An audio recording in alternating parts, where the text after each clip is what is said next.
And I was like crawling like in my bed. I was like, I don't have any friends. What am I doing here? Hey, this is your last day. Right before I came here, I got scammed. Did you cry? Like, No, I didn't cry. why? Yeah. I'm Tina. Hi, I'm Airam. And we met in Utah, working at same hot dog place, in Korean hot dog place. I was born in South Korea and you were born in Venezuela. Yeah, and then, so I'm very interested in Latin culture. Like I've only been to Costa Rica and Mexico, but I just love the cultura latina. Does it make sense? Yeah. Yeah, I feel like people are very warm-hearted, and then they were just like so open, and I felt like a big part of family. Every time I talk about Mexico, I get emotional, but yeah. Oh, really? Yeah, but why? How about you? Why did you get interested in Asian culture? Yeah. So since I was like, let's say 8 years old, which I would watch like anime and stuff. Nice. And in Venezuela, there's a lot of Chinese people. So my dad will have like a lot of Chinese friends. Oh. So yeah. Oh, so there's a big population of Chinese people in Venezuela? Yeah. Were there any Japanese or Korean or like Southeast Asian, any other Asian, but mostly Chinese? Mostly Chinese, yeah. How did you get into like, I know you learned like Japanese and Korean? Korean because, so this is a funny story. Yeah. So I was watching a YouTuber and he was reacting to K-pop. And then I saw BTS and was like, oh, I like this song. And then I went like, BTS, blah, blah, blah. It was like 2017 or something. Yeah. Okay. So I started to like listening stuff, yeah. On YouTube or TikTok? Yeah, YouTube. Nice. I didn't have TikTok. I didn't like. I was like, no, not TikTok. For me, like I randomly went to Mexico. It was like out of nowhere. Oh, really? Yeah, like 3-4 years ago, I just became. I got a job as a software engineer. Before I was doing something totally different. I was working at restaurants and I changed my career, and then I got lucky and I got this job where I can work anywhere in the world. Oh. Yeah. So I just Googled, like, I don't know why, but I was like, I don't know why I wanted to learn surfing. But I was like, okay, before I die, I want to learn surfing.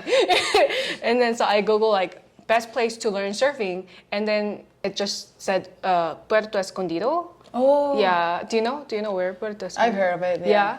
Do you know Oaxaca? Oaxaca? Oaxaca? Yeah, Oaxaca. Did I say it right? Wa. So we were having an amazing conversation and just realized the camera was turned off half of the time. We'll continue from Puerto Escondido part because that got cut off. So I moved to Puerto Escondido, and then I didn't have any friends. Like by myself, I just like no plan. I just like went there. La playa. La playa. La playa de...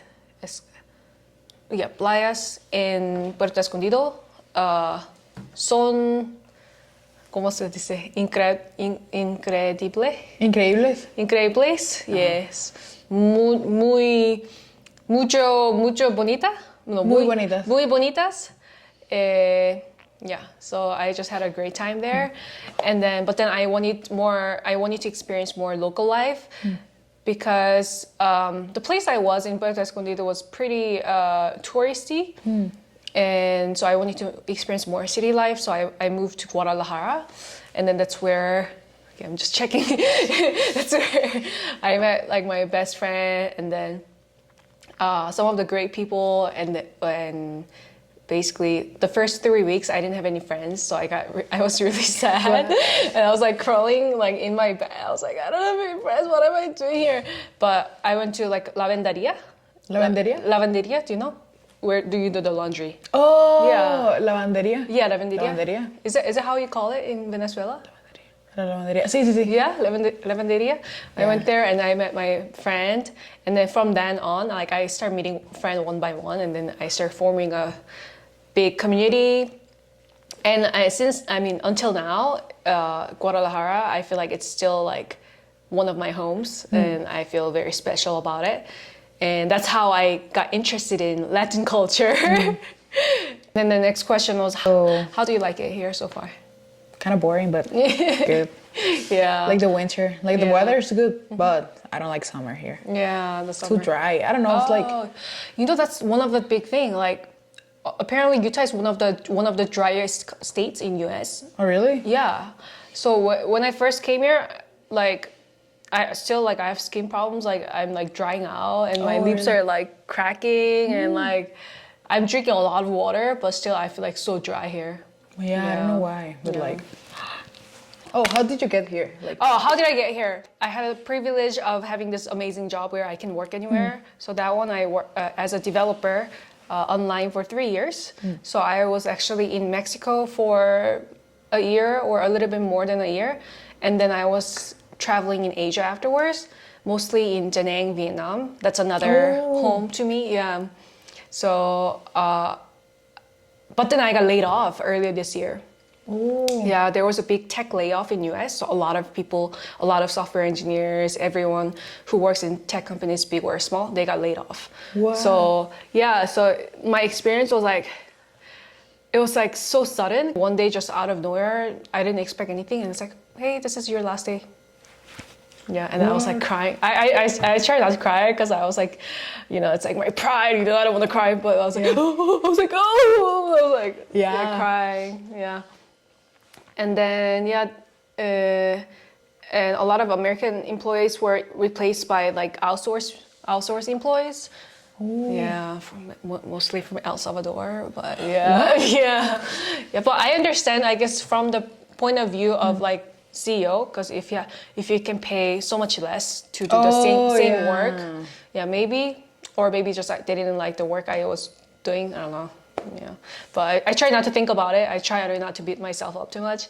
But that's how I got laid off, and then I was traveling in Asia. And do you know like Web3, like blockchain? Have you heard blockchain or Bitcoin like Bitcoin, stuff? no. Yeah, I was doing a lot of like different competitions, but I still couldn't find the job I like or a remote job that pays well. So. And then, and I was living in Da Nang, Vietnam, and then right before I came here, I got scammed. Oh.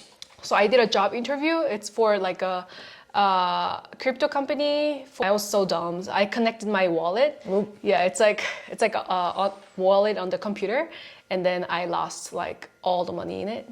No. Yeah. So like that was like enough money for me to survive another year in in Asia, but like I lost it all. So I was like, okay, now I have to go back home. Did you cry? Like, no, I didn't cry. Why? Yeah. You know, it's like, I don't know. Yeah, like I cry usually when I feel like betrayed by people I care, because like that's what happened when I felt like I got laid off. But when I lose money, yeah, I'm angry, I'm sad, but it's not like I'm gonna be like yeah, you know what I mean? But I was still like, oh my gosh, I can't believe it. Oh my gosh. Like, yeah, speechless. I was speechless. Oh, okay.